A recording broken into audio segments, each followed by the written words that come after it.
বন্ধুরা উপস্থিতির জন্য ধন্যবাদ। এক্সপ্লেন করতে চলেছি legendary life of queen Liu দ্বিতীয় পর্ব। শুরু আবার সেখান থেকেই হয় যেখানে রাজা ঝ্যাং রাতে কথা বলছিল চিকিৎসক শেনিওর সাথে জিনফেং এর বিষয়। পর দেখায় যে সকাল হয়ে গেছে এবং রানী জিনফেং ঘুম থেকে উঠে পড়েছে এবং তাকে অ্যাটেন্ড করার জন্য তার নতুন অ্যাটেন্ডার সুফাং উপস্থিত হয়েছে। তার অ্যাটেন্ডার সুফাং এখানে তাকে মহামহিম রানী বলে সম্বোধন করলে জিনফেং বলে ঠিক আছে, তার নাম তো জিনফেং, সে তাকে মহামহিম বলে কেন সম্বোধন করছে। তোরে সুফাং জানায় যে এখানে মহলের রীতিনীতি যে সবাইকে সম্মানপূর্বক উপাধির মাধ্যমে সম্বোধন করা হয়। ফেং বলে ও আচ্ছা, এটা তাহলে এখানে রীতিনীতি ঠিকই আছে, যেখানে যেমন রীতিনীতি পালন করে নেওয়াই উচিত। ফেং জানতে চায় সুফাং এর কাছে যে তার ডুয়ান কোথায়। সুফাং বলে আচ্ছা, মহামহিম রাজার কথা সে বলছে, আসলে তৈরি হয়ে তার জন্য পাশের কক্ষে অপেক্ষা করছে। সুফাং এই জন্যই এসেছে যাতে জিনফেং কে তৈরি করে দিয়ে মহারাজের কাছে নিয়ে যেতে পারে। তারপর তারা দুজনে রাজকীয় স্ত্রী এবং মহারানী ডাউজারের সাথে দেখা করতে যাবে, তাদের সম্মান করতে যাবে। বলতে বলতে জিনফেং সুফাংকে জিজ্ঞেস করে বসে তাহলে মহারানী ডাউজার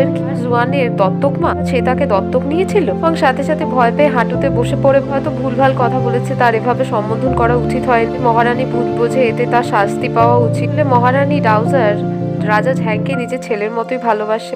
সাথে সাথে সুফাংকে তুলে নিয়ে বলে কোনো ব্যাপার না, তাকে সবকিছু বলতে হবে না, এভাবে তাকে এমনি শুধু প্রশ্ন করেছিল, কোনো কথা নেই যে সব প্রশ্নের উত্তর তাকে দিতেই হবে। পর সুফাং জিনফেং এর জন্য অনেক জামা কাপড় আনায়। ফেংকে বলে যেই রঙের পছন্দ, যেই পোশাক পছন্দ সেই পোশাকই মহারানী পরতে পারে। পরিয়ে দিয়ে তারপর তার চুলের প্রসাধনী করা শুরু করে। যেতে সাথেই আবার সুফাং দেখতে পায় যে মহারানীকে জিজ্ঞেস করতে করতে মহারানীর জিনফেং এর চোখের পাতা লেগে গেছে। পরই দেখায় যে জিনফেং দেখা করতে এসেছে রাজা ঝ্যাং এর সাথে। ফেং দেখা মাত্রই তাকে ডুয়ান বলে সম্বোধন করে এবং তাকে মনে করিয়ে দেয় যে তাকে মহামহিম বা মহারাজ বলে সম্বোধন করা উচিত। ঝ্যাং বলে তাতে কোনো অসুবিধা নেই, যেভাবে মহারানীর খুশি সেভাবে সে তাকে সম্বোধন করতে পারে। ফেং বলে এই ডুয়ানকেই সে চেনে এবং মানে গতকাল রাতের জন্য ক্ষমাও চায় যে হঠাৎ করে তাকে উপেক্ষা করে সে ঘুমিয়ে পড়েছিল, কিন্তু এরপর থেকে এরকম আর হবে না। ঝ্যাং বলে সবকিছু ঠিক আছে, এখন তাদের তাড়াতাড়ি যাওয়া উচিত রানী ডাউজার এবং রাজকীয় উপস্ত্রীর কাছে, কারণ তারা তাদের সাথে সাক্ষাৎ করার জন্য অপেক্ষা করছে। ঝ্যাং জিনফেংকে দেখা করাতে নিয়ে যেতে চাইলে জিনফেং বলে সে প্রচন্ড অভুক্ত,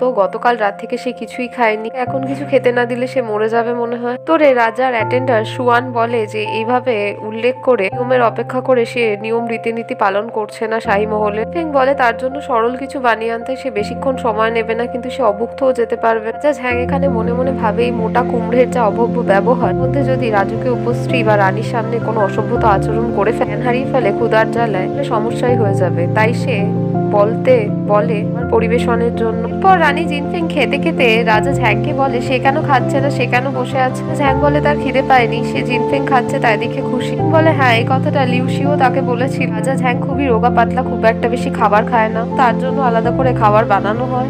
ঝ্যাং এখানে জিনফেংকে প্রশ্ন করে যে সে যেহেতু গ্র্যান্ড চ্যান্সেলর অর্থাৎ প্রধানমন্ত্রীর মেয়ে, এই বিষয়ে রাজা অবগত নয় কেন যে লিউশির দুটো কন্যা। জিনফেং বলে যে সেও জানতো না যে তার বাবা আছে। মা যখন ছোটবেলায় তাকে নিয়ে জিয়ানপা গ্রামে বাবার বিষয়ে তাকে খুব একটা উল্লেখ করে, আসলে গত পরশুদিনই লিউশির সাথে দেখা করেছে। ঝ্যাং বলে জিয়ানপা গ্রাম। ফেং রাজার মুখে এই কথাটা শুনে বলে কেন, সে তো এই বিষয়ে জানে, সে তার কি মনে নেই জিয়ানপা গ্রামের কথা। ঝ্যাং নাটক করে বলে না না, হ্যাঁ এখন তার মনে পড়েছে জিয়ানপা গ্রাম। রাজা ডুয়ানিয়ন ঝ্যাং এখানে মনে মনে রাগ করে লিউশিকে গালাগালি দেয় যে প্রধানমন্ত্রী গ্র্যান্ড চ্যান্সেলর লিউশির এরকম সাহস কি করে হল, আর অবৈধ সন্তানকে রাজার ঘাড়ে গছিয়ে দেওয়া কোনোভাবে অস্বাভাবিক নয় যে জিয়ানপা গ্রামে বেড়ে ওঠা এই মেয়েটা ওই জন্যই এত অসভ্য।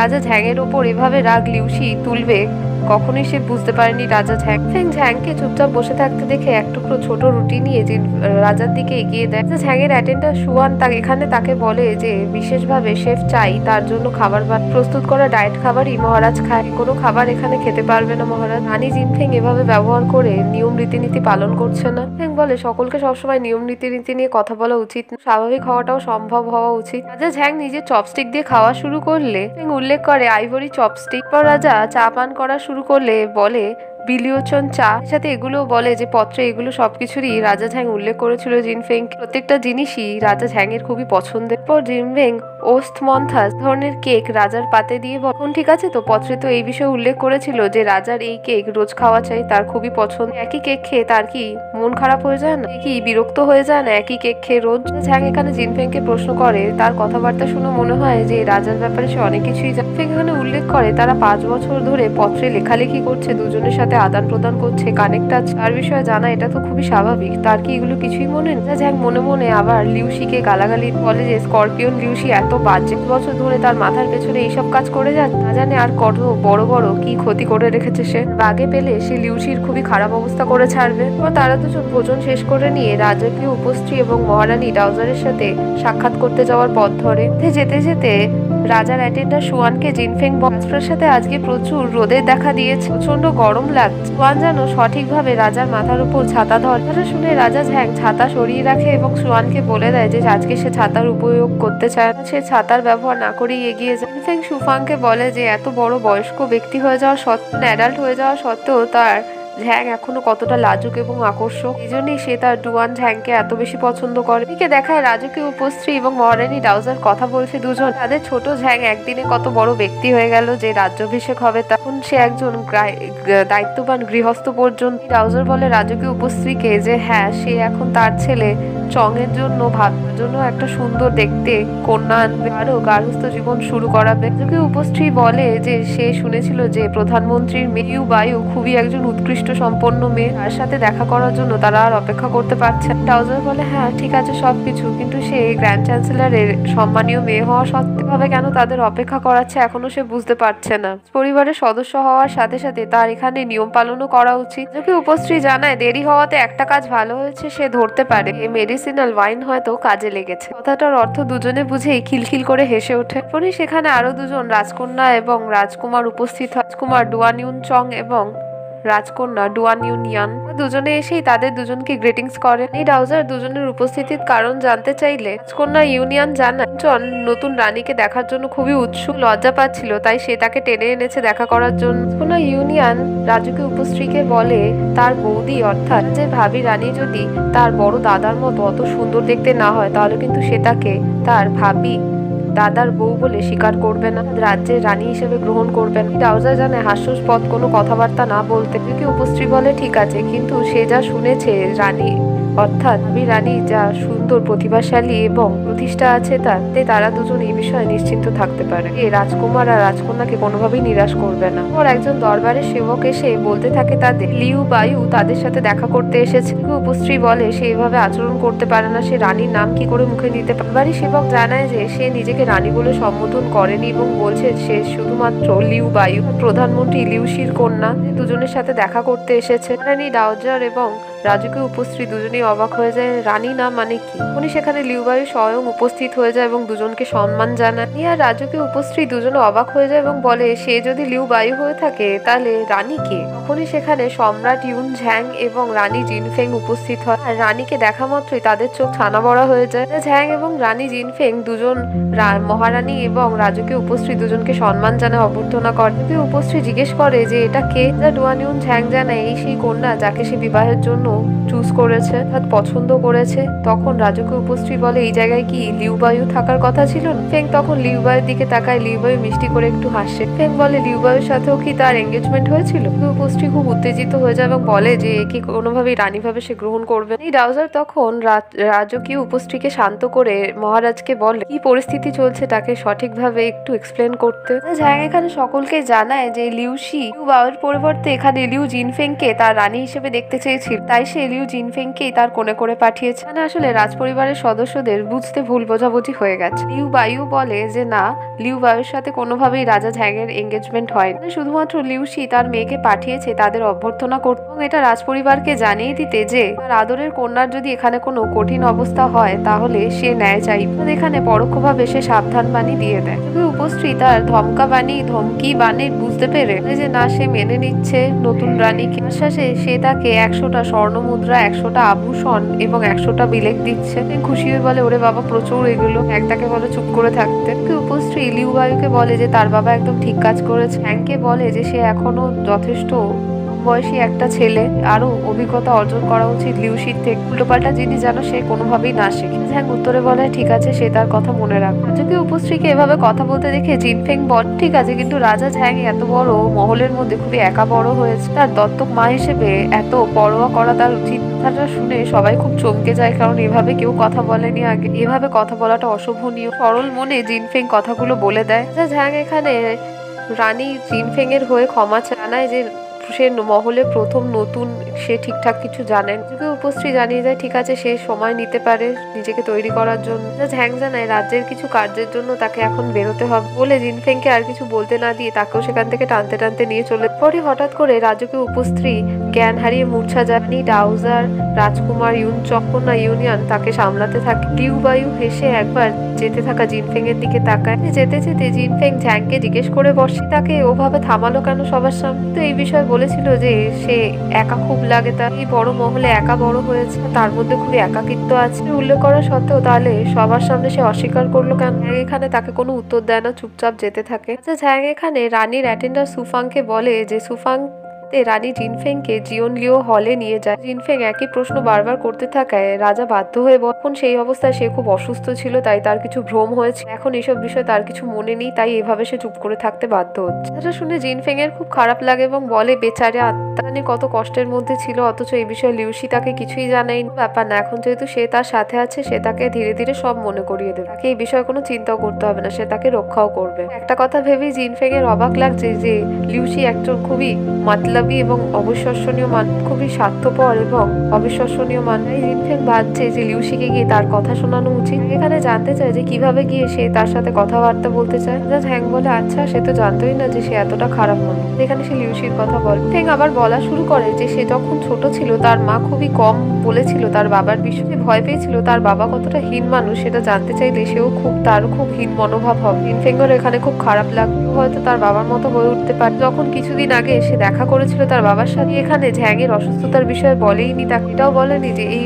জন্য তার ঝ্যাং স্মৃতিশক্তি হারা। তার থেকেও বড় কথা, তাদের ছোটবেলায় এঙ্গেজমেন্ট হয়ে গেছে, কোনোই তাদের সাক্ষাৎ করতে দেয়। লিউশির সাথে দেখা করার পর জিনফেংকে বলে কি সাহস আছে সম্রাটকে বিয়ে কর। ফেং জানে এই বিষয়ে তো সে কখনোই পরোয়া করেনি যে যেখানে ঝ্যাং এর উপাধি কি, কোন পদে বিরাজ করছে। থেকে কি বোঝা যায় যে স্করপিয়ন লিউশি একজন খুবই স্বার্থপর এবং অবিশ্বসনীয় মানুষ। ঝ্যাং এখানে রাগের মাথায় হেসে তার অ্যাটেন্ডার সুয়ানকে বলে এইসব বিষয়ে সে জিনফেং কি কথা বলছে সে নিজেও বুঝতে পারছে। তাতে এখানে ঝ্যাং এর হাসি মুখ দেখে জিনফেংও খিলখিলিয়ে হেসে ফেলে ওঠে ঝ্যাংকে, যে তাকে দেখতে খুবই রূপবান লাগে, মিষ্টি।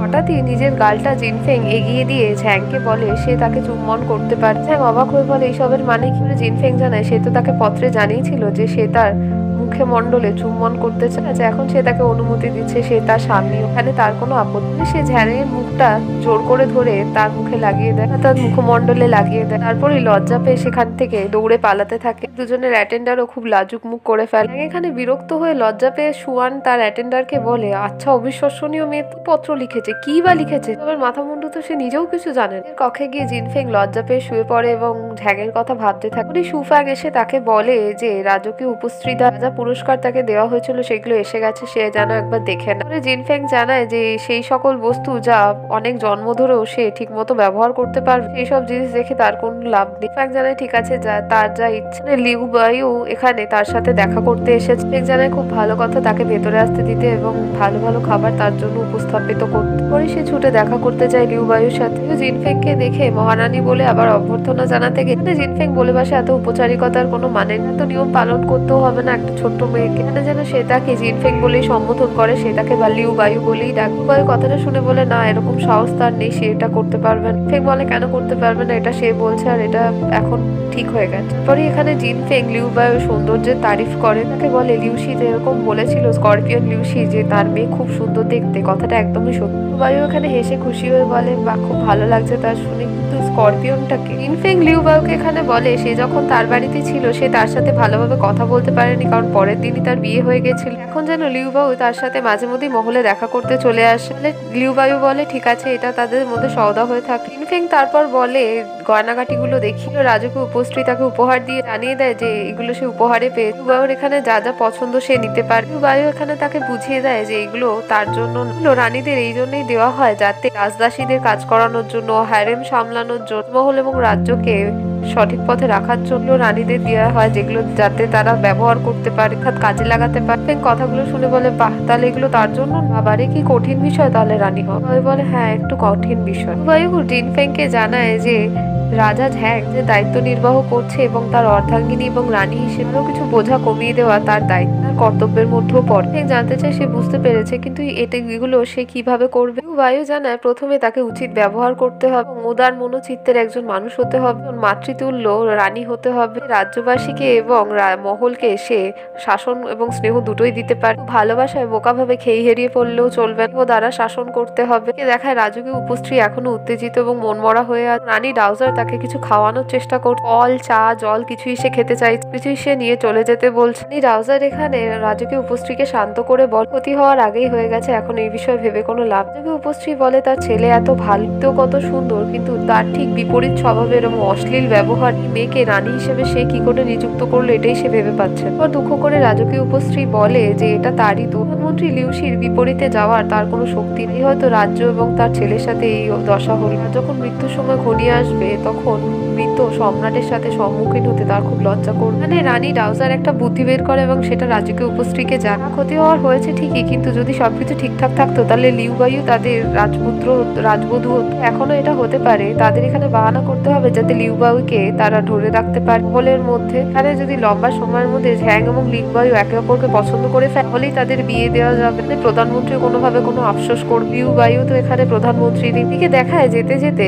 রাজার অ্যাটেন্ডার সুয়ান রানীর অ্যাটেন্ডার সুফাংকে সে বলে দিয়েছে যে রানীর উপর নজর রাখতে। সুফাং সুয়ানকে জানিয়েছে যে লিউ বায়ু আজকে রানীর সাথে দেখা করতে গেছিল এবং তারা পারিবারিক বিষয়ে কিছু কথা বলে একদম ঠিক আছে, বাকি এবং যা যা বিষয়ে কথা হবে এবং যদি অন্য কিছু কোনো বিষয়ে কথা, প্রত্যেকটা খবর যেন রাজা ঝ্যাংয়ের কাছে পৌঁছে যায়। সুয়ান জানায় ঠিক আছে, তাই হবে। আবার দেখায় সুয়ান এবং রাজা ঝ্যাং জুয়ানচেন হলে এসে উপস্থিত হয়ে এখানেই দেখতে পায় যে জিনফেং হাতের মধ্যে কিছু জিনিসপত্র নিয়ে ঘরের কোথাও রাখার চেষ্টা করছে। জুয়ান কিছু বলতে গেল রাজা ঝ্যাং তাকে চুপ করিয়ে দেয়। দেখতে থাকে যে জিনফেং নিজের হাতের বস্তুটা বিছানার উপর কাপড়ের নিচে রেখে মনে বলে এখান থেকে স্পষ্ট দেখা যাবে না, কিন্তু রাজা এখানে বিশ্রাম নিতে আসলে সে ঠিকই দেখতে পায়। পরে জিনফেং সেখান থেকে যেতে গেলে ঝ্যাং তার সামনে উপস্থিত হয়ে জিজ্ঞেস করে যে সে জুয়ানচেন হলে কি করছে, নাকি ঝ্যাংয়ের কথা খুব মনে পড়ছিল জিনফেং। লজ্জা পেয়ে প্রথমে হেসে মাথা নিচু করে বলতে গেলে হ্যাঁ, তার লিউ বায়ুর কথা মনে, কঠিন মাতৃতুল্য আদর্শের হতো। এই কথা ভেবেই সে কঠিন মুখ করে বলে না, এখান দিয়ে সে এমনি পাস করছিল, ভাবলো একবার দেখা করে দেখা হয়ে গেছে তাই সে চলে যাচ্ছে। পরে রাজা ঝ্যাং রানীর রাখা জিনিসপত্র খুঁজে বের করে দেখে যে একটা বাক্স এবং তার ভেতর আগে তাদের সাথে লেখা চিঠি আদান প্রদান আছে এবং একটা চিরকুট আছে, তাতে জিনফেং লিখে রেখেছে যে সেইগুলো পড়ে তার পুরনো স্মৃতিশক্তি মনে করতে থাকে জিনফেং একজন ভালো রানী হওয়ার প্রচেষ্টা করছে। রাজা ঝ্যাংয়ের এইসব প্রতি কোনোভাবে বিশ্বাস হয় না। সে মন থেকে মানে যে লিউসি তাকে কোনো খারাপ উদ্দেশ্য নিয়ে পাঠিয়েছে। সে ভেবে ভেবে বলে যে জিনফেং এর মাথায় কি চলছে, তার উদ্দেশ্য কি, আসলে সামনেই বা কি করতে চাইছে, বিষয়গুলো তাকে জানতেই হবে। দেখায় জিনফেং সুফাং এবং বাকি দাসদাসীদের নিয়ে ঘুরে বেড়াচ্ছে বলে চারিদিকে দেখছে। এখানে জিনফেংকে জিজ্ঞেস করে বসে সেইভাবে চারিদিকে ঘুরে বেড়াতে কেন চাইছে। জিনফেং বলে লিউ বায়ু তাকে জানি মহল, দাসদাসী এবং রাজ্যের ভালো প্রবন্ধন করতে হবে রানী, সবের ব্যবস্থাপনা করার জন্য সে আগে রেকি করে নিচ্ছে, তার কাজ করতে সুবিধা হয়। সে যেতে যেতে বলে তার এই জামা কাপড়ে চলতে অসুবিধা হচ্ছে, পোশাকের ওপর বা নিচের কোনো একটা অংশ খুলে ফেলতে চাইছে। এখানে বলে এটা রানীর জন্য উচিত ব্যবহার হবে, তবে সে তার পোশাক খুলে ফেলতে পারেন, এটা মহলের নিয়ম বিরোধীও। জানায় কিন্তু তার হাঁটতে চলতে অসুবিধা হচ্ছে। তাকে হেঁটে দেখিয়ে দেয় যে ছোট ছোট স্টেপ ফেলে সে যদি হাঁটে তার অসুবিধা হবে না, আর পরে অভ্যেসও হয়ে যাবে। জিনফেং বলে সুফাং যদি তার কথা শুনে চলে তাহলে তার হাঁটতে পুরো মহল ঘুরে দেখতে 3 দিন লাগবে। থেকে ভালো এটাই হয় যে আজকে জিনফেং যা বলছে তারা সকলে শুনবে, আগামীকাল থেকে তারা যা বলবে সেগুলো জিনফেং শুনবে। দেখায় জিনফেং শাহী রন্ধন পাকশালায় এসেছে। সে মুখপাচক শেফ চাইকে দেখে বলকে সে কি রান্না করছে কে একটু জানাতে। চাই এখানে বলে তার একটা ভালো উপাধি আছে, মহামান্য মহামহিম রাজা ঝ্যাং তাকে মহারাজের রাজকীয় পাকশালার শেফের উপাধি দিয়ে, তাই সে আশা করতেই পারে যে সে ভালো রান্নাই করবে। ফিং বলে আরে সেই হলো শেফ চাই, তার বিষয়ে তো রাজা ঝ্যাং তাকে পত্রে লিখেছে, সে খুব ভালো এবং তার জন্য রোজ রোজ খুব ভালো খাবার দাবার বানানো প্রচন্ড সুস্বাদু। কিছু কিছু জিনিস আছে যেগুলো সে রচনাত্মক ভাবে তৈরি করতে, সেগুলোর স্বাদ খুবই অদ্ভুত হয়ে যায়, তাতে তার অসুবিধা হয়। চাই এখানে কান্নাকাটি শুরু করে দেয় যে সে রাজাকে অসুবিধা দিয়ে, তোমরা তো সে স্বপ্নেও কখনো চায়নি। বলে না না, এভাবে তাকে না কাঁদতে, কিছু কিছু জিনিস তার ভালো লেগে। চাই বলে সে তো তার জন্য প্রচুর রচনাত্মক জিনিস বানিয়েছিল, তার মধ্যে কিছু জিনিসই ভালো লেগেছে। মানে জিনফেং শেফ চাইকে রাজার পছন্দের কিছু পাকওয়ান বা রন্ধনের নাম বলে। শেফ চাই প্রত্যেকটাই বলে যে সে জানে না, তার মরে যাওয়া উচিত, সে তার ভেবে খারাপ লাগে যাকে সে তুষ্ট করতে পারেনি। তখনই সুফাং সবাইকে দেখিয়ে যায় যে কড়ার মধ্যে আগুন লেগে গেছে অনেক তেতে গিয়ে, সবাই সেটা নেভানোর চেষ্টা করতে থাকে। জিনফেং হঠাৎ করে জল নিয়ে কড়ার মধ্যে দিয়ে দেয়, উল্টে কড়ার আগুন উল্টে আরো বেড়ে যায় শেফ চায়ের মুখে। শেফ চায়ের কাছে জানতে চায় সে ঠিক আছে। চাই বলে কড়াইয়ের মধ্যে আগুন ধরে গেলে কখনো জল দিতে নেই, এটা কি রানী জিনফেং জানেন? জিনফেং জানে না, এটা তার অজানা ছিল, সে জানতো না। এখানে শেফ চাই থেকে বারবার মাপ চেয়ে নেয়। পর সুফাং আর জিনফেং আসে রাজকীয় সৈন্যবাহিনীর মাঠে। এখানে তারা অভ্যেস করছিল, চর্চা করছিল। অভ্যেস করতে দেখে জিনফেং বলে যে তার খুব সুন্দর লাগছে, খুবই অদ্ভুত সৈন্যবাহিনী, অঙ্গরক্ষকরা খুবই মজবুত। কোনোই ভাবেনি যে রাজা ঝ্যাংয়ের মতো এরকম রোগা পাতলা মানুষের এত মজবুত সৈন্যবাহিনী আছে। কমান্ডার সুকে এর জন্য অনেক শুভেচ্ছা জানায়। বলে তারা যদি তার রক্ষা করে তাহলে এই নিয়ে জিনফেংকে কোনো চিন্তা করতে হবে না। সু জানায় তার তারিফ করার জন্য অনেক শুভেচ্ছা, তাকে অনেক ধন্যবাদ। কমান্ডার সু বলে তাদের প্রশিক্ষণলয়ে এসেছে, সে রানীর নজর নিশ্চিত রূপে খুবই ভালো, মহারাজের রক্ষা করা তো তাদের কর্তব্যের মধ্যেই পড়ে। জিনফেং এখানে সহজ সরল ভাবেই জানায় যে এখানে শেফ চাই তাকে বলেছিল একবার সৈন্যবাহিনী প্রশিক্ষণলয় দেখে আসতে, সে তাদের প্রশিক্ষণ স্থলে উপস্থিত হয়েছে। পরে জিনফেং কিছু ফ্লাইং ডিস্ক দেখতে পায়। এগুলোর বিষয়ে জানতে চাইলে কমান্ডার সু জান রাজকুমার ডুয়ান মিয়ন চোং বিশেষভাবে এগুলো প্রস্তুত করেছে। এখানে প্রিন্সেস চোং এভাবে অনেক কিছু জিনিস তৈরি করে যে সৈন্যবাহিনীর জন্য এটা বিষয়ে তার দায়িত্ব আছে। এগুলো সৈন্যবাহিনীর ব্যবহারের জন্য হয়েছে, ব্যবহার করে সৈন্যবাহিনীর হাত পা মজবুত হবে এবং চোখ হাত পা এগুলো সব সঠিকভাবে কানেক্ট করতে পারবে ব্রেনের সাথে। ঠিক জানে সেও একবার এটা ব্যবহার করে পরীক্ষা করে দেখতে চাই। সে পরীক্ষা করলে ফ্লাইং ডিস্ক ছুঁড়ে ফেলে দিলে দূরে তো চলে যায় এবং আসার সময় সবাই দেখতে থাকে যে আসছে না কেন। হঠাৎই সেটা ফেরত এলে কমান্ডার সুয়ের কবচ নষ্ট করে দেয়। কমান্ডার সু কেঁদে কেটে বলতে থাকে যে মহারাজ তাকে এটা উপহারে দিয়েছিল কবচ, এটা এখন নষ্ট হয়ে গেল, তার খুবই খারাপ লাগছে। ফেক এখানে তার কাছে বারবার মার্জনা চায়, বলে তার খুব খেদ হয়েছে, এরকমটা কোনোভাবেই করতে চায়নি, ভুল করে হয়ে গেছে। পরে দেখায় সুফাং জিনফেং এসেছে রাজকীয় চিকিৎসক শেনিওর সাথে ইংশু একাডেমিতে। এখানে রাজ্য এবং রাজপরিবারের জন্য ওষুধপত্র যাবতীয় তৈরি হয়, চিকিৎসার সমস্ত বিষয় নিয়ে। চিকিৎসক শেনিও তাকে নিজের আবিষ্কার করা তেল নিষ্কাশন যন্ত্র দেখা। জিজ্ঞেস করে এই অদ্ভুত যন্ত্রটা দিয়ে কি হয়। তোরে চিকিৎসক শেনিও জানায় যে তার আবিষ্কার করা তেল নিষ্কাশন যন্ত্র সাথে এটা রাজ্য এবং রাজপরিবারের সেবায় লাগবে। বলে সে যে আবশ্যক তেল বলছে, এই আবশ্যক তেল জিনিসটা চিকিৎসক শেনিও জানে এসেনশিয়াল অয়েল হল 30 প্রকার ফুল এবং বিভিন্ন আরো অন্যান্য জড়িপুটি দিয়ে তৈরি করা তেল, বিভিন্ন কাজে চিকিৎসার জন্য লাগে। শেনিও বলে জিনফেংকে সে যদি চায় একবার পরখ করে দেখতে পারে। ঠিক এখানে দেখে তেল নিষ্কাশন যন্ত্রের মধ্যে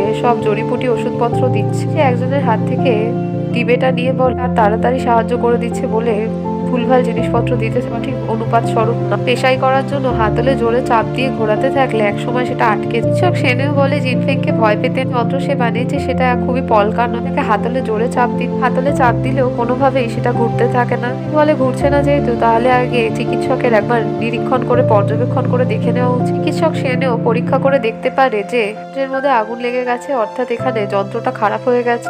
বলে হায় হায় করে ওঠে এবং বলে তাকে কি সাহায্য করবে সেনেওকে, ওরা কি সে খারাপ করে ফেলেছে কোনোভাবে। বলে না, ছোট একটা সমস্যা সে নিজেই সামলে নেবে। একে বলে সুরক্ষিত স্থানে যেতে সে বাকিটা দেখে নিচ্ছে। রানী আর তার অ্যাটেন্ডার সেখান থেকে চলে গেলে সেনেও কাঁদতে শুরু করে তার যন্ত্র নষ্ট হয়ে যাওয়ার দরুন। এদিকে দেখায় গ্র্যান্ড চ্যান্সেলর লিউশির বাড়িতে দেখা করতে এসছে ইউ চ্যাং সাথে এখানে কোনো ষড়যন্ত্র বা পরিকল্পনার বিষয় নিয়ে। চ্যাং লিউশির সাথে দেখা করে বলে যে কেমন আছে এখন হেইফেং। সে জানায় এত রাতে সে এই কথাটা শুধু জানতে এসছে। চ্যাং জানায় যে পত্রগুলো লিখেছিল হেইফেং তাকে যেন লিউশি তাকে ফিরিয়ে দেয়। সে বলে সে একজন নকল মানুষ মাত্র, ডুয়ান ইউন ঝ্যাং হয়ে তাকে সেই চিঠিগুলো লিখেছিল, এতে সে ডুয়ান ইউন ঝ্যাং হয়ে যাচ্ছে না। জিনফেং কিন্তু এটাই জানে যে সেই চিঠিগুলো ঝ্যাংই তাকে লিখেছে, চিঠিগুলো তো সে পড়েই নিয়েছে, এখন ফেরত চাওয়ার কি আছে। লিউশি এখানে তাকে মনে করিয়ে দেয় যে মনের মধ্যে এমন কোনো ধরনের ভাবনা স্থান দেওয়া উচিত, এগুলো অনুচিত, কারণ এখন সে অন্য কারো স্ত্রী, শুধুমাত্র চিঠি লিখেছে বলেই সে নিজের মনকে দুর্বল করে তুলতে পারে না। এদিকে বোঝা যায় স্করপিয়ন, লিউশি, ইউন চ্যাং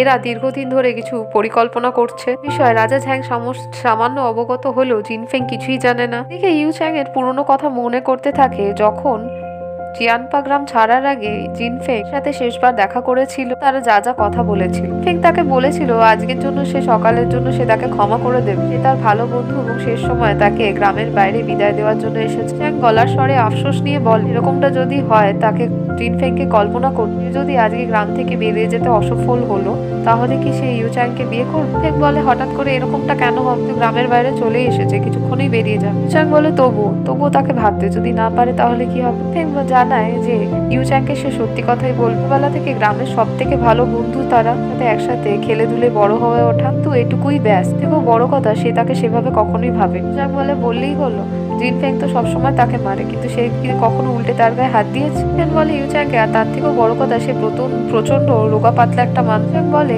তার ঝ্যাংও যদি ওরকম রোগা পাতলা হয় বা তার থেকেও খারাপ হয় তাহলে? ফেং বলে তার পেন্টিং তো সে দেখেছে, তাকে সে সুন্দর বলে। মানুষের খারাপ জিনিস, খারাপ লক্ষণগুলো মানুষ ঢেকে দেয়, এই তো সত্যি, তাই না? বর্তমান সময় দেখানো হয় এবং গ্র্যান্ড চ্যান্সেলর লিউশি মনে করিয়ে দেয় ইউচ্যাং এর বর্তমান পরিস্থিতি তার জানা উচিত, এখন ঠিক না এবং দুর্বল, কোনো কাজ করা উচিত না বা ভাবা উচিত না যা তাকে দুর্বল করে দেয়, খারাপ পরিস্থিতি তৈরি করে। লিউশি ইউচ্যাংকে মনে করিয়ে দেয় যে তার প্রাথমিকতা তার জানা উচিত, বিষয়টাকে তারা অগ্রাধিকার দেবে। মনে করে দেয় যে পরিকল্পনা তারা তৈরি করছিল সেইগুলো এখন আরো অগ্রাধিকার দিয়ে পরীক্ষা করার সময় চলে এসেছে। এদিকে দেখায় পরের দিন শেফ চাই এসেছে রাজা ঝ্যাংয়ের সামনে। খাওয়ার সময় তার অদ্ভুতভাবে তাকিয়ে থাকা দেখে রাজা ঝ্যাং বলে ফেলে যে সে যা বলতে চায় তাকে বলে ফেলুক। চাই এখানে জিজ্ঞেস করেই বসে যে আগের দিন রানী তাকে বলে চাইয়ের তৈরি রচনাত্মক খাবার নাকি রাজার পছন্দ হয়নি, এই বিষয়ে নাকি রানীকে সে চিঠিতেও জানিয়েছিল। রাজা ঝ্যাং শেফ চাইকে জানে এরকম কিছুই না, তার খাবার তার খুবই সুস্বাদু লাগে। ও সে তার অ্যাটেন্ডার সুয়ানকে বলে সেই চিঠিগুলো আনতে। চাই বলে ওই স্করপিয়ন লুয়ান শিউতে চেয়েছিল জিনফেং তার কোণে হোক, এখানে কি তাহলে লিউশির কোনো ষড়যন্ত্র আছে? এগুলো সুয়ান এনে দিলে রাজা ঝ্যাং পড়ে দেখতে বলে চাইকে। চাই রানীর দেওয়া সেই চিঠিগুলো দেখে অবাক হয়ে যায়। রাজা ঝ্যাংকে জিজ্ঞেস করে বসে যে সেই দেশীয় কুমড়োকে কি সেই চিঠিগুলো সত্যিই লিখেছে? ঝ্যাং রেগে বলে চুপচাপ তাকে সেই চিঠিগুলো পড়ে দেখ। চাই লাইন বাই লাইন পড়ে দেখে এত ভাবপূর্ণ পঙ্ক্তি। রাজা ঝ্যাং জিজ্ঞেস করে তার কি মনে হয় যে সেরকম ভাবপূর্ণ কথাবার্তা লিখতে পারে? চাই বলে চিঠিতেই তো লেখা আছে। তাহলে রাজা ঝ্যাং বলে সে যদি মরে যেতেও চায় তাহলেও এগুলো বা সুস্থও থাকে বা হঠাৎ করে পাগলও হয়ে যায় তাহলেও কোনোভাবেই ফেংকে সেই চিঠিগুলো লিখতে বা চিঠিতে এইসব লিখতে পারবে না। চাই বলে তাহলে কি এগুলো লিউশির কাজ? ঝ্যাং বলে একদম, এই পত্রগুলো সে লেখেনি ঠিকই, পত্রের ওপর রাজার বাস্তবিক জীবন সম্বন্ধে সবকিছুই সঠিকভাবে লেখা, অর্থাৎ এখানে গ্র্যান্ড চ্যান্সেলরের নিয়ন্ত্রণ আছে রাজা ঝ্যাংয়ের মুভমেন্টের ওপর, এটা পদক্ষেপের ওপর। তাই চাই তারপর চেক করে চিঠিগুলো বলে হ্যাঁ এগুলো তো সত্যি রাজার হাতে লেখা না। লিউশাই কি এই রানীকে তার স্পাই হিসেবে পাঠিয়েছে? তাহলে সে ঠিকই ধরেছে, নাহলে সে একসাথে একদিনের মধ্যেই সব রাজ্যের আগেই রাজপরিবারের সমস্ত রাজকীয় পাকশাল, প্রশিক্ষণ স্থল এবং চিকিৎসা জায়গা ভাবে নষ্ট করতে পারে। ঝ্যাং জানতে চায় এইগুলো কখন হতো রে? শেফ চাই জানায় যে অর্ধেক দিনের মধ্যে গতকাল জিনফেং এই কাজগুলো করেছিল। ঝ্যাং বলে বাহ, অবিশ্বাস্য, দিনের মধ্যেই সে তার রাজা ঝ্যাংয়ের সব কাছের মানুষ, সমস্ত অনুগত কাছের মানুষ সব জিনিসপত্র এভাবে নষ্ট করে দিল, অর্থাৎ ছড়িয়ে দিতে চাইছে তাদের। চাই বলে তারা তো সভ্য এবং ভালো মানুষ, শিক্ষিত, এই রানীকে কি তারা সাহায্য করতে পারবে না? ঝ্যাং বলে লিউশি দীর্ঘদিন ধরে অনেক পরিকল্পনা বানিয়েছে, এতদিন যেহেতু সে অপেক্ষা করেছে তাহলে মানতেই হবে তার পরিকল্পনা যথেষ্ট জোরাল। উনি সেখানে রাজকুমার ডুয়ানিয়ন চোং এর তীর এসে বিদ্ধ হয় একটা দেওয়ালের কাঠে, তখনই ভয় পেয়ে অ্যাটেন্ডার সুয়ান এবং দাঁড়িয়ে পড়ে। শেফ চাই নিজের বড় ছুরিটা বের করে বলতে থাকে সে রাজাকে রক্ষা করবে, যাও ভয় পেয়ে মুখ বিকৃত করে নেয়। চোং তখন সেখানে উপস্থিত হয়ে ইউ ঝ্যাংকে জিজ্ঞেস কর তার কেমন লেগেছে যে তাকে প্রস্তুত করতে বলেছিল এরকম ক্রস মন্ত্রের মাধ্যমে যান্ত্রিকভাবে সে প্রস্তুত করে দিয়েছে। ইউ ঝ্যাং বলে যে সে আরো 10টা চায়। চোং জানায় যে এইটা তৈরি করতেই তাকে অনেক ভাগাদৌড়ি করতে হয়েছে, সে নতুন রানীকে বিয়ে করে একদমই খুশি লাগছিল না, তাই সে তাড়াহুড়ো করে জিনিসটা বানিয়েছে, সে তাকে খুশি করার জন্যই করেছে। ঝ্যাং বলে সে যদি আরো বেশি তৈরি হাতে দেখতে পায় সৈন্যবাহিনীদের হাতে ক্রসবো হয়ে গেছে এবং তাদের হাতে প্রভাবশালী ভাবে দাঁড়াচ্ছে, তাহলে সে আরো বেশি খুশি হবে। জানতে চায় কিন্তু এইগুলো সৈন্যবাহিনীদের হাতে দিয়ে সে কি করতে চায়। ঝ্যাং জানায় যে সামনে বসন্ত ঋতুতে যে শিকারের রীতি আছে, তখন যদি রাজকীয় পরিবারের সৈন্যবাহিনী ক্রসবো হাতে নিয়ে সারিবদ্ধভাবে দাঁড়ায় তারা আরো বেশি প্রভাবশালী লাগবে না? শুনে ইউচং জানায় যে তার দাদা মহারাজ খুবই ভালো শো অফ করতে পারবে। সে সেখান থেকে চলে গেলে রাজা ঝ্যাং বলে তাদের শেফ চাইকে এবং তার অ্যাটেন্ডার সুয়ান ভাই যখন এত সুন্দর ক্রসবো বানিয়ে তাহলে সেটা লেঙ্গির প্যাভিলিয়নে গিয়ে তারা পরীক্ষা করে একবার দেখতে পাবে। এদিকে দেখায় যে রাজকীয় উপস্ত্রী এবং রানী ডঙ্গার নিজেদের পরিকল্পনা মতো লিউ বাবুকে ডেকেছে। সুন্দর মুখ দেখতে দেখতে তার হাতে তৈরি চা তারা গ্রহণ করতে, তাকে ভবিষ্যতে রানী এমনই গল্প জানতে আমাদের চ্যানেলের সঙ্গে থাকুন।